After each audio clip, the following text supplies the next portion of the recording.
Assalamualaikum warahmatullahi wabarakatuh. Senang berjumpa Anda, murid-muridku sayang. Hari ini Ibu Fitriawati Lababa akan mengajarkan kepada Anda tentang literasi sosial budaya.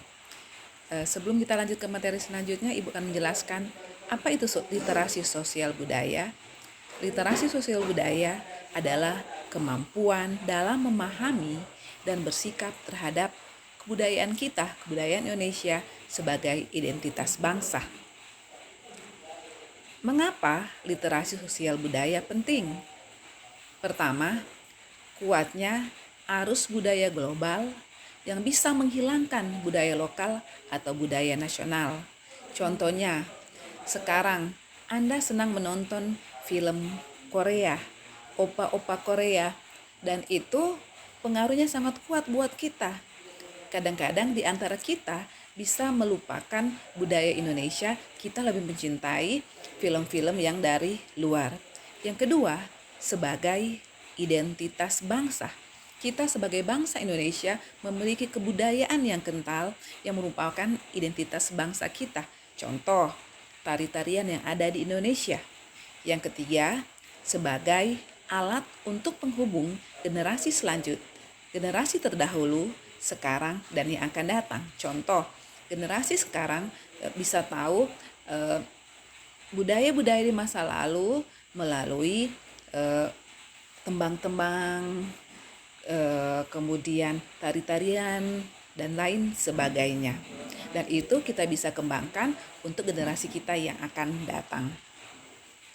Kegiatan literasi kebudayaan bisa dilakukan di berbagai hal. Yang pertama, literasi kebudayaan di lingkungan keluarga. Contohnya, bersama keluarga, kita bisa mengunjungi tempat-tempat yang berkaitan dengan literasi sosial budaya. Yang kedua, kita bisa mengajak kakak, adik, atau anggota keluarga lain dalam berdiskusi yang berkaitan dengan informasi kebudayaan dan keluargaan. Contohnya, dengan menonton berita, kemudian mendiskusikan informasi yang didapat. Ketiga, berlangganan koran nasional atau lokal, dan hal itu bisa membiasakan diri kita untuk membaca. Selanjutnya, memperkenalkan dan membiasakan budaya berbicara menggunakan bahasa daerah.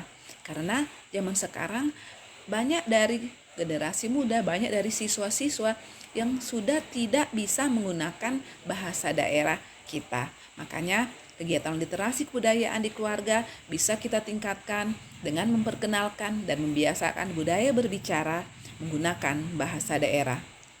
Yang terakhir, membiasakan interaksi dengan sopan santun yang baik dengan anggota keluarga yang lebih tua. Contohnya zaman sekarang kita siswa banyak yang berbicara dengan tidak sopan terhadap orang tua kita di rumah, kepada kakek nenek kita, kepada tante-tante kita, dan lain sebagainya. Kemudian kegiatan literasi sosial budaya di sekolah, contohnya mengikuti kegiatan ekstrakurikuler dengan kebudayaan, mengunjungi museum, tempat wisata, peninggalan sejarah, kantor kelurahan, dan lainnya. Kita juga bisa melakukan festival seni di sekolah secara berkala yang melibatkan seluruh warga sekolah. Kita juga bisa mengundang narasumber yang merupakan pelaku seni. Kemudian kegiatan literasi kebudayaan di lingkungan masyarakat. Kita bisa mengembangkan taman baca masyarakat, melakukan kunjungan ke tempat dengan nilai budaya dan sejarah yang dilakukan bersama dengan warga di lingkungan tempat tinggal kita. Menyelenggarakan dan mengikuti kegiatan dan pelatihan terkait literasi sosial budaya. Kita bisa mendaftar tempat-tempat yang dapat dikunjungi terkait literasi sosial budaya. Adik-adik sekalian, demikianlah materi Ibu tentang kegiatan literasi sosial budaya di lingkungan, di masyarakat, dan di sekolah, dan bagaimana kita meningkatkan literasi sosial budaya. Terima kasih. Wassalamualaikum warahmatullahi wabarakatuh.